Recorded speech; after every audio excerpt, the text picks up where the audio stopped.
This is lesson 1 about equivalent ratios. A ratio is a relationship in which for every x units of one quantity, there are y units of another quantity.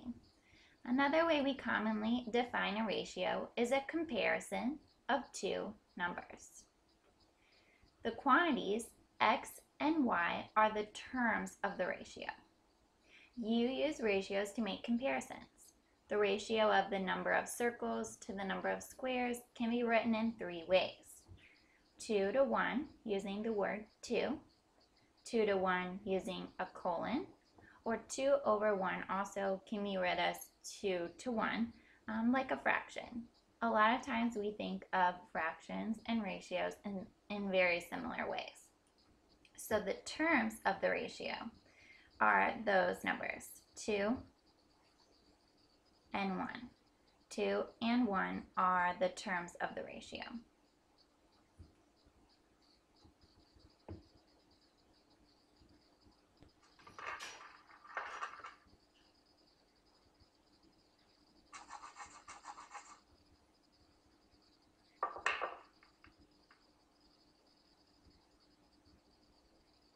Okay, write each ratio in 3 ways.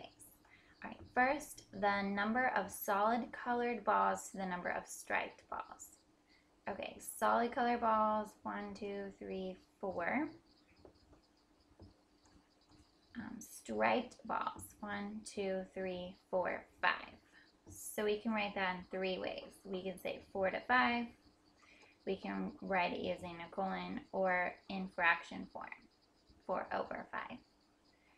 We want to do this in order. So since it says solid and then compared to striped, we do the solid first, striped second. Okay, why don't you pause the video and try part B.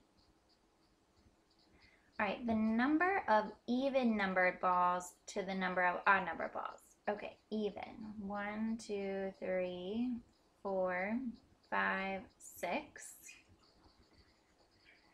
Odd numbered. 1, 2, 3.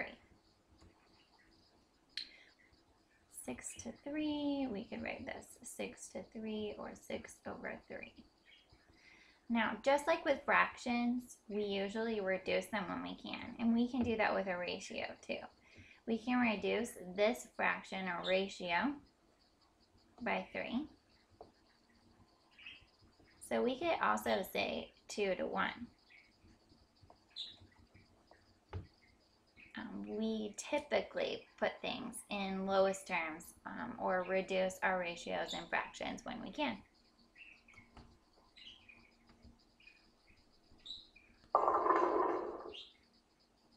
Write the ratio of the number of pins left standing to the number of pins knocked down in 3 different ways. Okay, so left standing first. There's 7. The number knocked down, there's 3. So we would write it in the 3 different ways.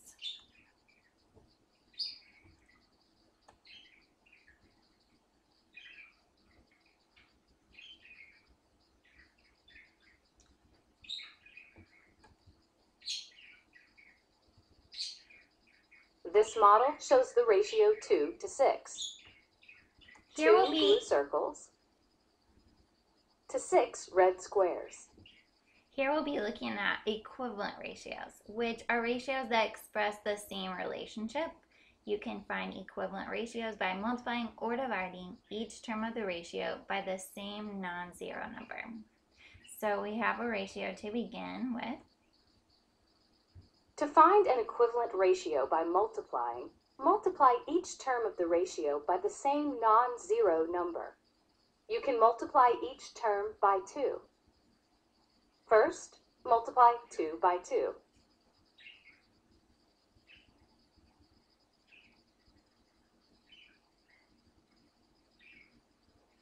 Then, multiply 6 by 2.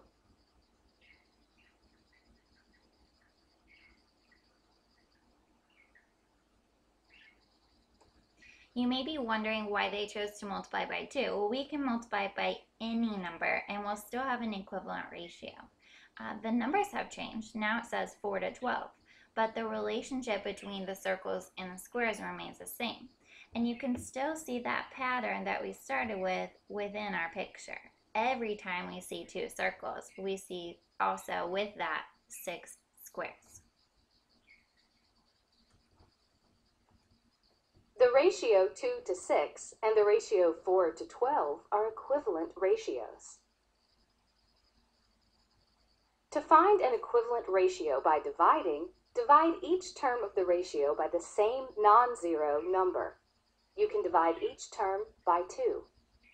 First, divide 2 by 2.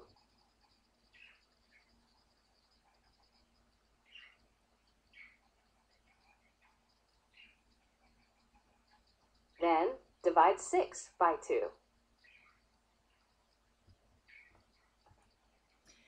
Here they're basically reducing a fraction. That's something that we're familiar with. And they're choosing 2 because it's something that you can easily divide both terms of this ratio by, the 2 and the 6. So we end up with still whole circles and squares in our picture.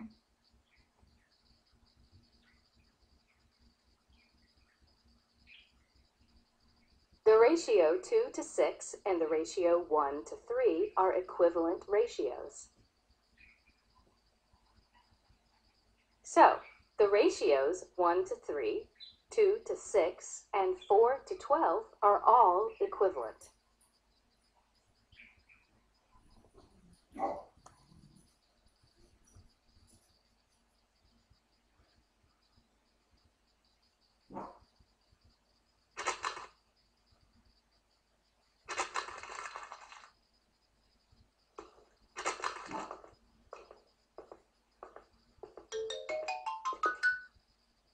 Okay, you volunteer at an animal shelter and need to order supplies.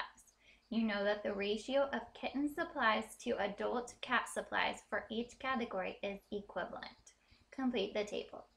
All right, so the kitten supplies to the adult supplies. So kittens first, adults second. All the ratios should be equivalent. So we can use that information, the fact that they're equivalent, to fill in the rest of the table. Now we can't fill in both blanks at the same time, so let's just deal with one blank at a time. Now we want a ratio to start with. Well, we already know that for the treat bags, the ratio is 42 to 56, and I'm going to write that in fraction form, just so it's maybe a little easier to work with. Well, we want another ratio that's equal to it. This time, we're going to focus in on the food. We don't know how many for the kittens, but we do know that the adults get 8. Now we have 2 ratios set equal. We can figure out what that missing number is. We do want to make sure that since the kittens had 42, that matched with our missing number. So they're right across from each other.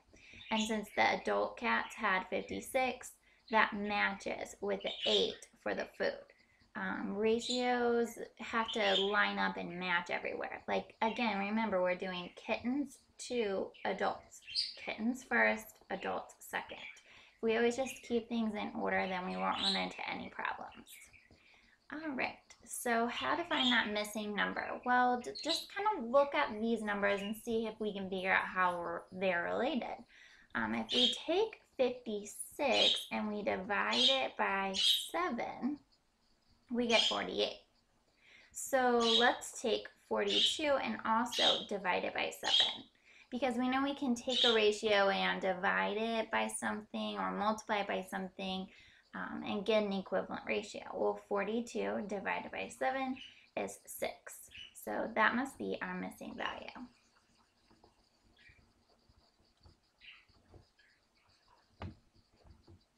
Okay, now let's work on our second missing number. This time we're missing a number for adult cats. Again, we want to go back to a ratio that we already know.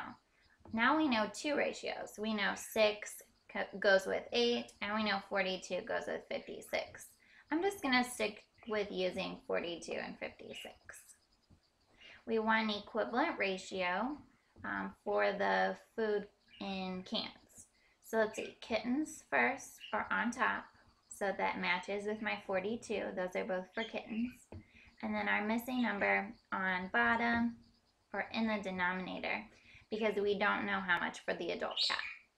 Okay, these numbers are a little tricky, but it turns out that 42 times 3 gives you 126. So we just need to do 56 times 3 to get our missing value. Let's do some scratch work off to the side. 168.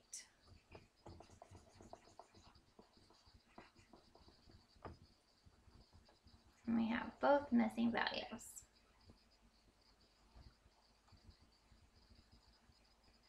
Find a ratio equivalent to 12 to 15 or 12 over 15 with lesser terms. Okay, 12 over 15. Lesser terms. So we're going to divide. That'll make the number smaller. This is a lot like just reducing a fraction, which most of you are all very used to. What's something that we can reduce 12 and 15 by? Let's try 3.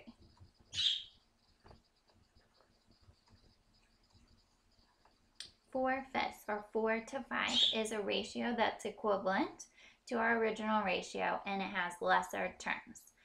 Our numerator and our denominator are smaller values.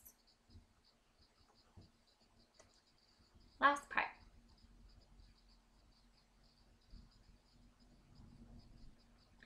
Equivalent ratios have the same simplest form. To write a ratio in simplest form, first write it as a fraction. Then divide the numerator and the denominator by their greatest common factor. Okay, so we're pretty used to this, just reducing a fraction.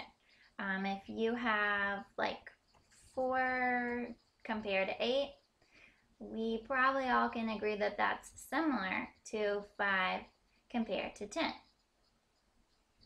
If we reduce both of these ratios,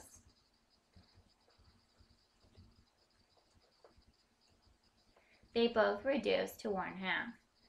They have the same simplest form. Okay, so let's check this example out. When the two terms of a ratio have the same unit of measure, the units cancel out. Okay, so here's where things might get tricky sometimes. Sometimes we're comparing numbers. Remember, a ratio compares two numbers. But the numbers are in different units, and so it's not exactly to compare 30 minutes to 1 hour. We just think about those numbers, 30 and 1. 30 seems a lot bigger, but we know 30 minutes is not bigger than 1 hour. So we want to compare things in the same units. So here we just rewrote 1 hour as 60 minutes. Now it's very easy to compare 30 to 60, and that's fair. They're both the same units. We just reduce them by 30 and we get 1 over 2, or 1 to 2. You make a banner 6 feet long to hang behind the desk at the animal shelter. Your friend makes a banner 6 yards long to hang on the outside of the building. Write the ratio of the length of your banner to the length of your friend's banner as a fraction in simplest form. Okay, so the length of your banner first, compared to the length of your friend's banner second. Well, if we just compare these numbers the way they are, 6 to 6, seems like the banners are the exact same. But they are different because they're measured in different units. So we need to get those units the same before we can really compare those numbers. Well, we know that they are 3 feet in 1 yard.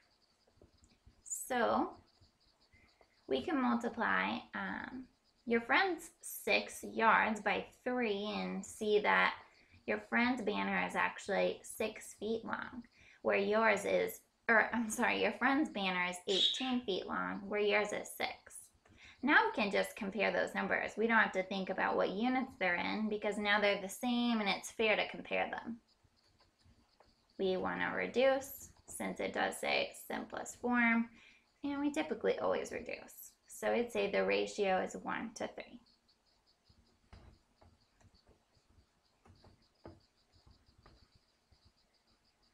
All right, this one's just like our last example. Pause the video, see if you can figure it out, and then watch our next video to see if you got it right.